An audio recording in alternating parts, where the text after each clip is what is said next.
இறையேசுவில் பிரியமான அன்பு சகோதர சகோதரிகளே, இறைவன் உங்களை நிறைவாக ஆசிர்வதிப்பாராக. நீர் யார்? நீர் யார்? நீர் யார்? நீங்கள் யார்? நான் பாண்டிச்சேரி பங்கில் இருக்கிற மக்கள்னு சொல்கிறீங்களா? நான் கேட்கல.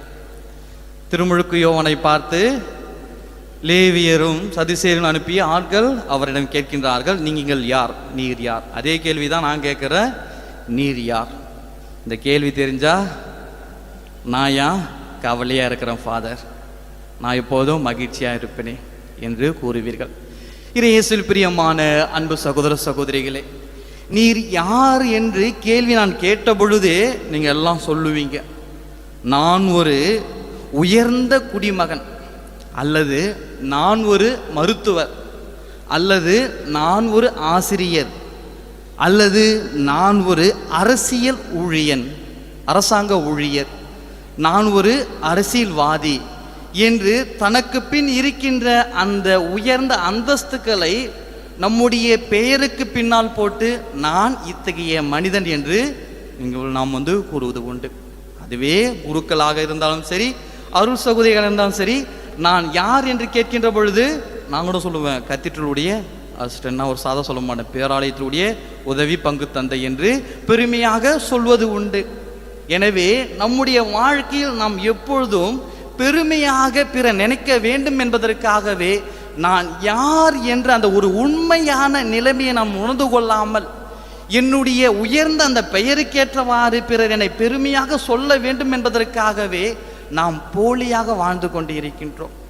அதை தாண்டி நற்செய்தியின் மூலமாக, திருமுழுக்கு யோவானின் மூலமாக மனிதர்களாகிய நாம் யார், கடவுளுக்கு முன்பாக படைக்கப்பட்ட ஒவ்வொரு மனிதரும் நீங்கள் யார் என்பதை திருமுழுக்கு யோவானுடைய வாழ்க்கையின் மூலமாக இன்றைய நற்செய்தி நமக்கு வெளிப்படுத்துகின்றார். இறையேசுவில் பிரியமானவர்களே, எனவே நம்முடைய வாழ்க்கையில் நான் யார் என்று உணர்ந்து கொண்டு, நான் ஒரு சாதாரண மனிதன், நான் ஒரு பாவி, நான் ஒரு பாவி, இறைவன் என்னை மீட்பதற்காக இந்த உலகிற்கு வந்திருக்கின்றார், இயேசு கிறிஸ்து என்னை ஏற்றுக்கொள்வார், என்னுடைய பாவத்தை மன்னித்து எனக்கு விண்ணக அந்த பேரின்பை வீட்டிற்கு அருள்வார் என்று என்னுடைய நிலைமையை, நான் யார், நீர் யார் என்ற அந்த நிலைமையை உணர்ந்து கொண்டு இந்த உலகில் வாழ்கின்ற பொழுது நீங்கள் மகிழ்ச்சியாக வாழ்வீர்கள் என்பதுதான் இறைவார்த்தையானது நமக்கு எடுத்து காட்டுகின்றது. இறையேசுவில் பிரியமானவர்கள், எனவேதான் இன்றைய முதல் வாசகமும் இரண்டாம் வாசகமும் பார்க்கின்ற பொழுது மகிழ்ச்சியாக வாழ வேண்டும். நாம் ஒவ்வொருவரும் கடவுளால் மகிழ்ச்சியாக வாழ படைக்கப்பட்டவர்கள்.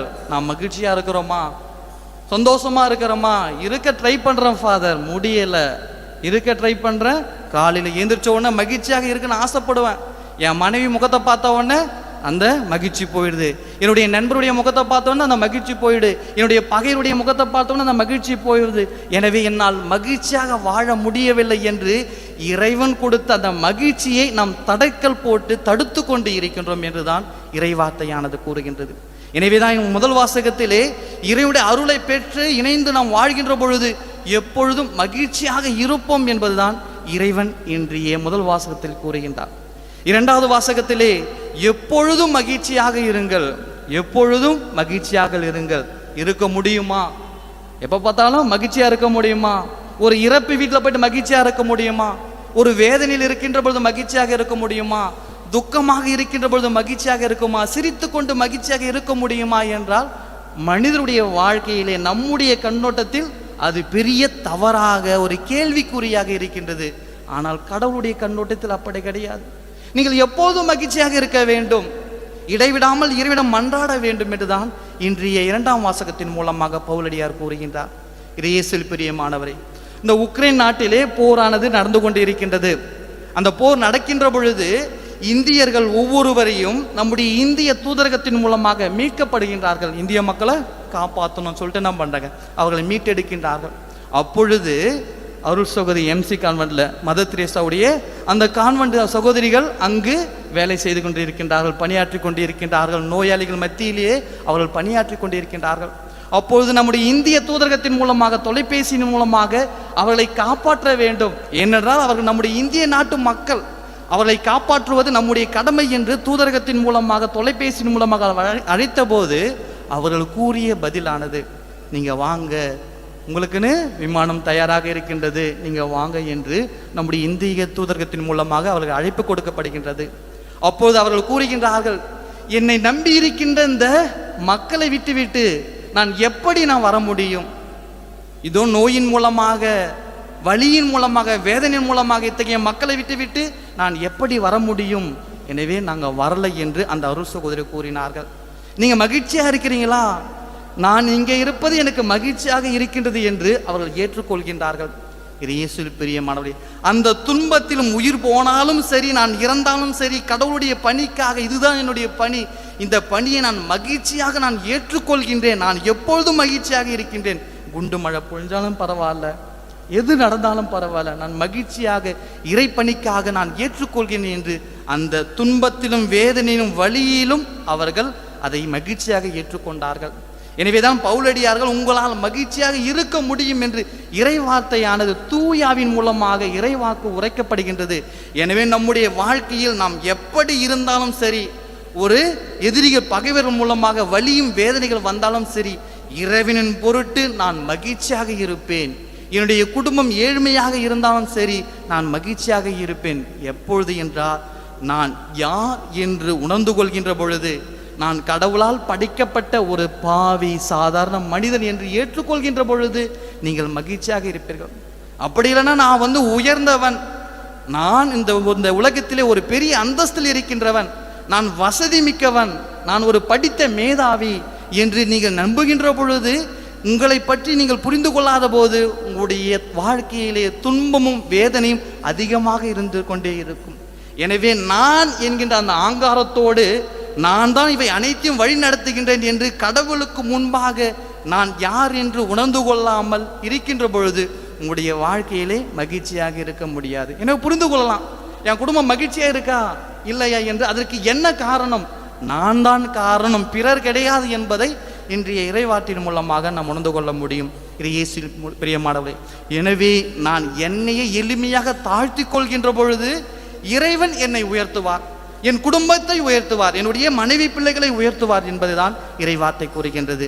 அப்படி நான் எளிமையாக இருக்கின்ற பொழுது இறைவன் என்னை உயர்த்துவாரா, என்னை பேர் பெற்றுவராக மாற்றுவாரா என்று பார்க்கின்ற பொழுதுதான் இன்றைய நற்செய்தியின் மூலமாக திருமுழுக்கு யோவானுடைய வாழ்க்கையை ஆண்டவராக இயேசு கிறிஸ்து இன்றைய நற்செய்தியை வெளிப்படுத்துகின்றார். ஏனென்றால் திருமுழுக்கு யோவான் பல வல்ல செயல்கள் புரிகின்றார். அப்பொழுது அதை பார்த்து கொண்டிருக்கின்ற ஒவ்வொருவரும் நீர் யார் என்று அவரிடம் வினவுகின்றார்கள். நீர் யார் என்று வினவுகிற, நீ மட்டும் ஏதோ பண்ணிட்டு இருக்க, நீ யாரு, நீ தான் ஒருவேளை அனுப்பப்பட்ட மானிட மகனோ என்று அவர்கள் ஏற்றுக்கொள்ளக்கூடிய அளவிற்கு திருமுழுக்கு யோவான் மீது அவர்கள் பற்று கொண்டிருந்தார்கள், நம்பிக்கை கொண்டிருந்தார்கள். எனவேதான் முதலில் அவர்கள் கேட்கின்றார்கள், நீ மெசியாவா? உடனே திருமுழுக்கு யோவான், நான் மெசியா அல்ல, நான் கடவுள் அல்ல என்று அவர் ஒப்புக்கொண்டார், ஏற்றுக்கொள்கின்றார்.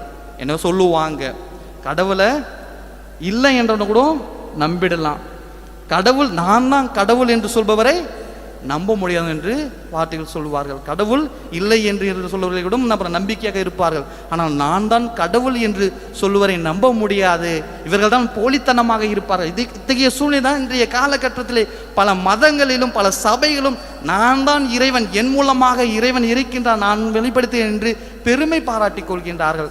ஆனால் திருமுழுக்கு யோவான் ஒப்புக்கொள்ளவில்லை. ஒருவேளை திருமுழுக்கு யோவான் நான் மெசியா என்று சொல்லியிருந்தால் அந்த மக்கள் அனைவரும் மகிழ்ச்சியாக ஏற்றுக்கொள்வார்கள். ஆனால் திருமுழுக்கு யோவான் அதை ஒப்புக்கொள்ளவில்லை. எனவே இரண்டாவதாக கேட்கின்றார்கள், நீ எலியாவா? எலியா என்றால் அவர்கள் எலியா மீது பற்று கொண்டார்கள், ஆனால் ஏற்றுக்கொள்ளவில்லை, எலியா மீது நம்பிக்கை கொண்டார்கள். அதற்கும் திருமுழுக்கு யோவான் நான் எலியா அல்ல என்று கூறுகின்றார். மூன்றாவதாக பார்க்கின்ற போது, நீ வர வேண்டிய இறைவாக்கினில் ஒருவரா? வர வேண்டிய இறைவாக்கினில் ஒருவர்.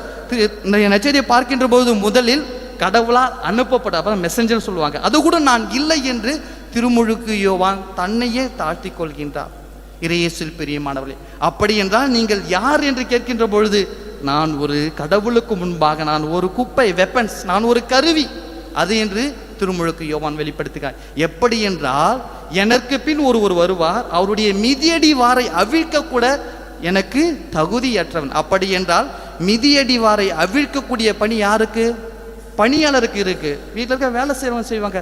அத்தகைய பணி கூட கடவுளுக்கு நான் இணையாக இல்லை, நான் ஒன்றும் இல்லாதவன் என்று தன்னையே அவர் தாழ்த்தி கொள்கின்றார். இயேசுவில் பிரியமானவர்களே, இப்படி தாழ்த்தி கொண்டு நீர் யார் என்று, நான் ஒரு சாதாரண ஒரு மனிதன், கடவுளால் படைக்கப்பட்டவன் என்று யோவான் அங்கு வெளிப்படுத்துகின்றார்.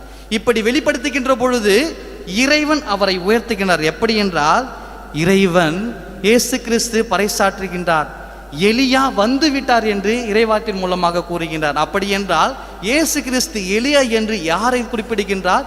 திருமுழுக்கு யோவானை குறிப்பிடுகின்றார். எனவே ஆண்டவராக இயேசு கிறிஸ்துவே திருமுழுக்கு யோவானை எலியா என்று கூறுகின்றார். ஆனால் யோவான் நான் எலியா அல்ல என்று கூறுகின்றார். இரண்டாவது பார்க்கின்ற போது மத்தேயு நற்செய்தி அதிகாரம் 11 இறைவார்த்தை 11 பார்க்கின்ற போது ஆண்டவராக இயேசு கிறிஸ்து திருமுழுக்கு யோவானை பேறு பெற்றோராக மாற்றுகின்றார். எனவே தான் கூறுகின்றார், மனிதர்கள் பிறந்தவர்களோ திருமுழுக்கு யோவானை விட பெரியவர் எவரும் இல்லை என்று ஆண்டவராக இயேசு கிறிஸ்து திருமுழுக்கு யோவானை உயர்த்துகின்றார். இயேசுவில் பிரியமானவர்களே, எனவே இறைவன் எப்பொழுது நாம் நம்மையே தாழ்த்தி கொள்கின்றோமோ அப்பொழுது இறைவன் நம்மை உயர்த்துவார், அவருடைய ஆசீர்வாதம் அருளை கொடுப்பார் என்பதுதான் திருமுழுக்கு யோவானுடைய வாழ்க்கையிலே நமக்கு எடுத்து காட்டுகின்றது. திருமுழுக்கு யோவான் அனைத்தையும் மகிழ்ச்சியாக ஏற்றுக்கொண்டார். எனவே அவர் இறைவன் பேறு பெற்றவராக மாற்றுகின்றார். இயேசுவில் பிரியமானவரே, எனவே என்னுடைய வாழ்க்கையில் நான் தாழ்ச்சியுடன் வாழ்கின்ற பொழுது, நான் மகிழ்ச்சியாக அனைத்தையும் ஏற்றுக்கொள்கின்ற பொழுது, எப்படி என்றால் எனக்கு துன்பமே வந்தாலும் நான் மகிழ்ச்சியாக இருப்பேன், நான் இன்னல்களிலும் மகிழ்ச்சியாக இருப்பேன், ஏமாற்றத்திலும் மகிழ்ச்சியாக இருப்பேன், என்னை பிறர் தீங்கு ஏற்படுத்தினாலும் நான் மகிழ்ச்சியாக இருப்பேன், கண்ணீரிலும் மகிழ்ச்சியாக இருப்பேன்.